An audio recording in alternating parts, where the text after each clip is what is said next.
You're welcome to the Kohelet. Kohelet means teacher or preacher, and that is the actual description of the author of the book of Ecclesiastes in the Bible.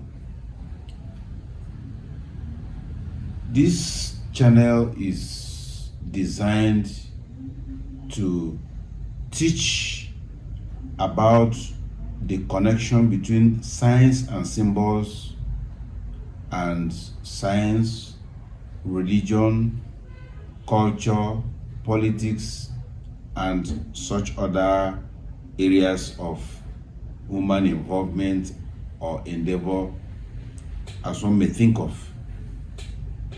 Life is governed by signs and symbols. There's usually a disconnect between the things that people see and what they think they know. Most of the important secrets of life are conveyed in signs and symbols. And there's usually a disconnect between signs and symbols and written words. Even where religions have much words to describe concepts, those concepts can usually be better appreciated if those words are married with the signs and symbols of those religions. For instance, the Christian holiday is Sunday, but hardly does anybody make any connection between the sun and Sunday. Sunday is indeed the day of the sun. And it is interesting that in the older generation churches, such as the Roman Catholic Church, the Church of England, the Anglican Church, and certain other older denominations of Christianity, the symbol of the sun is readily and regularly used. The symbol of the sun is also used in indigenous cultures and religions. It is also used in Buddhism, as well as in virtually every religion and culture around the world, which suggests that understanding why the symbol of the sun is persistent in all cultures and religion will teach man a lot about who he is and what he really is. Also, avatars of the various religions. In this context, I use avatar as the human beings taken as most representing the concept that a religion seeks to convey. In Christianity, that is Jesus Christ. In Buddhism, that is Buddha. There is also Krishna in the Eastern religions as well. And all the images usually suggested to be images of these people have some symbolism attached to them. That suggests that the sun is definitely more important than most human beings realize. Signs and symbols rule the world, not laws and words. In addition, etymology, which is simply the study of the origin and history of words, come in very handy as a tool for knowing what words actually convey. Much knowledge is lost in translation. Names are usually transliterated, but sometimes names are translated.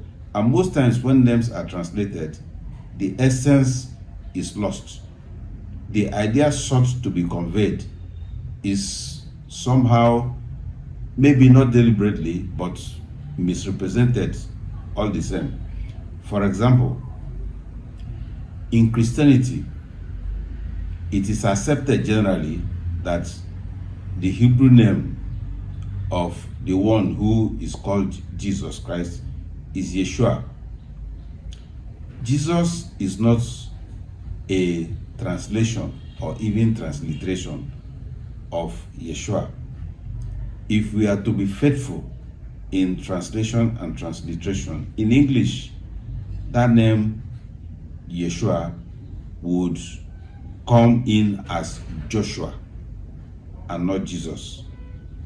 Now, this is not about condemning or not condemning, but it is about pointing out that there are so many things that have happened historically and otherwise in order to, will I say, take away people's attention from certain things.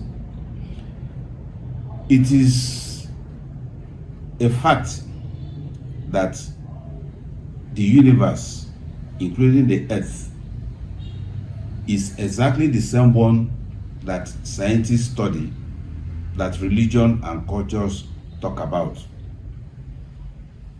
Thus, it is absolutely necessary, not just important, but it is necessary that anyone who truly seeks to understand the nature of life and nature of existence should have a working understanding both of religion and culture and science.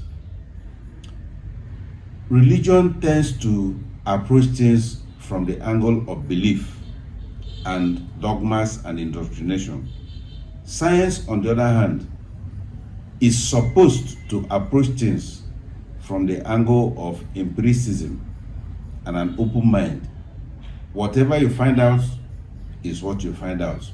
You do not argue with the facts, and you do not wish that the facts were different from how they present themselves.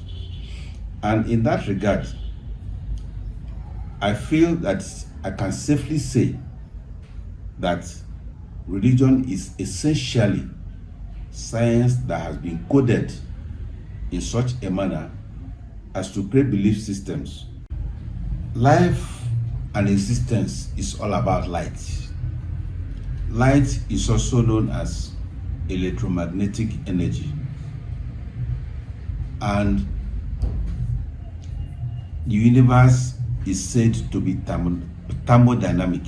Thermodynamic means that it is about energy. In other words, if you want to have an understanding of the universe, you must have an understanding of energy, an understanding of light. The Bible says that creation began with, and God said, "Let there be light," and there was light. Pope Francis, who is the head of the Roman Catholic Church, which is accepted as the oldest Christian denomination, stated that that portion of the Bible that said that creation began with God saying, "Let there be light," and there was light, is actually talking about the Big Bang, which science regards as the beginning of the material universe. Now, if the Big Bang is the same thing as what the Bible talked about when it said, and God said, "Let there be light," and there was light, that means that it is incontrovertible that science and religion deal with exactly the same thing. If they then deal with the same thing, how come that the perception that people get from understanding existence from a scientific viewpoint tends to be different from the perception that people get when they understand things from the religious viewpoint? That means that there is a dissonance, a disconnect between religious understanding and scientific understanding. In order for man to have a balanced understanding of life and existence and himself, he needs to understand the true relationship between religion and science. When religion says that creation began with, and God said, "Let there be light," and there was light.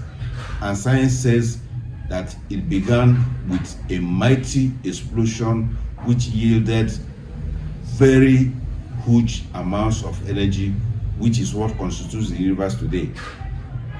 It is important then to understand each one and then marry the differences and then come out with the golden mean, and thereby know what existence is all about.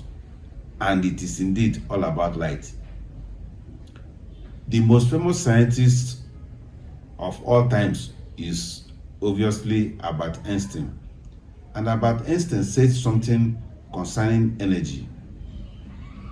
Matter, which is like this table, is matter.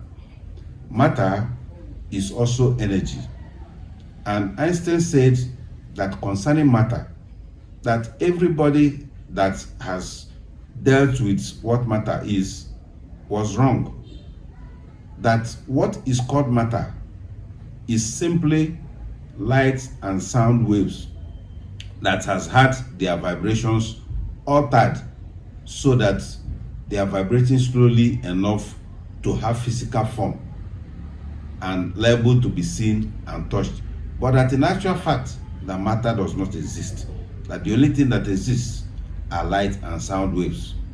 He also said concerning human beings that human beings are slowed down light and sound waves, and that our bodies are instruments through which the universe plays its music.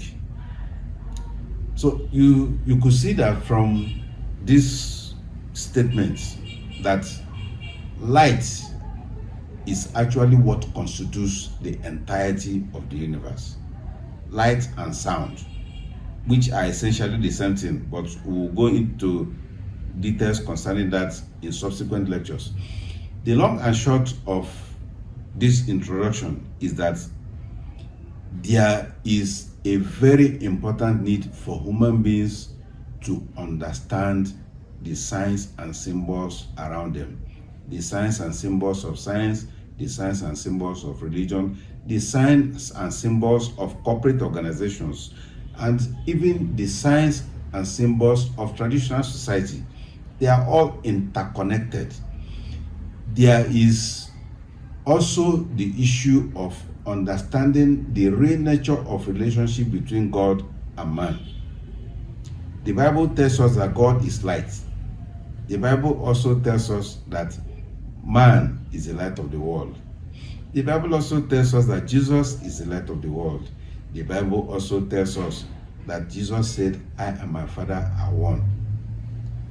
And when he was accused of blasphemy, he said that even those who were accusing him of blasphemy, they too are the same with him in the context of I and my Father being one. Those are also among the things that we will explain in detail in subsequent teachings on the Kohelet. The Kohelet is a divine project, but not a religious project. It is a project that is intended to enable us share with the world the things that the divine has revealed to us about the nature of existence and the real relationship between God and man. It is not what religion tells us, neither is it what some scientists tell us. The relationship between God and man is so intimate that none can exist without the other. Welcome to the Kohelet. We shall have a great time together on this channel. Thank you.